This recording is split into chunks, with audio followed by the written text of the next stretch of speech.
This video is about how to use FlashCut in the Insta360 app to make a quick highlights video just like this.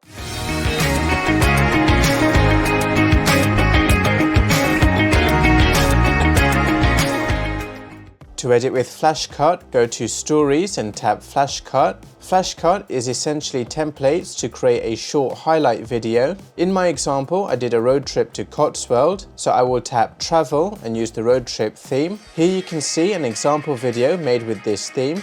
It uses 6 shots. Each shot is cut to match perfectly with the beat of the music. If you want to make a video like this, then tap Use this theme. The next step is to choose the shots you want to include in your short highlight video. For my first shot, I will choose the car point of view shot of the journey ahead. Tap the yellow circle to see your timeline. These are the placeholders for your 6 shots. They are already perfectly cut to match the beat of the music. All you need to do is select the shots you want to include in your video. You can tap the aspect ratio button to choose a 16:9 aspect ratio for YouTube or 9:16 aspect ratio for Instagram stories or TikTok. For shot 2, I will select the wing mirror shot. The AI tries to automatically pick the best clip from your chosen shot. To check the clip the AI chose, tap the shot in the timeline and tap the shot again to edit it. Now you can drag the yellow range to choose which part of the shot you want to show in your video and tap select this clip. If you add a shot and change your mind, then tap the shot and tap the cross icon to remove the shot. For shot 3, I am going to choose the shot of me walking across the iconic Cotswold Bridge in Castle Combe. I will check the shot to see which clip the AI chose. I am happy with the AI decision, so I will tap select this clip. For shot 4, I will choose the shot of me putting my hand in the clear water. Let's check which clip the AI chose. Most of the time, the AI does a good job of finding the part of the shot where the action is. I am happy with the decision of the AI, so I will tap select this clip. For shot 5, I will choose the shot of me walking through an open and empty green field.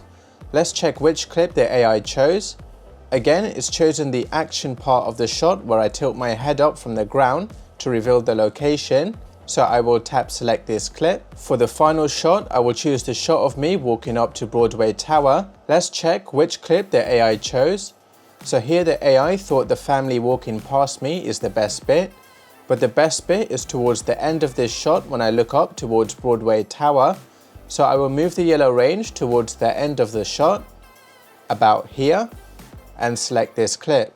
So now all the placeholders have been filled, the timeline is complete. To see your video, tap Preview, and this is the result. To save the video directly to your phone, tap Save Video. To export your video in the highest video quality possible, tap Custom, tap the cogwheel, select the highest resolution and bitrate, tap Save and go back. Make sure Custom is selected, and now your video will export in the highest video quality possible. The issue with this workflow is that your edit is not saved. So if you want to make a change to your edit, then you have to start again from scratch. So when you tap Preview, tap Further Edit Video instead. Your video will be converted into the story editor timeline. You can export your video in the top right hand corner. Tap back to save your video to drafts. Go to drafts and open your story, and your edit is saved if you want to make any changes. It's super useful when you just want to export your same edit in a different aspect ratio, like 16:9 for example. And that's it. That's it for this video. Hit the like button if you learned something new. Comment down below if you have a question. Subscribe for more go-to tutorials in 360 seconds or less, and I'll see you in the next video.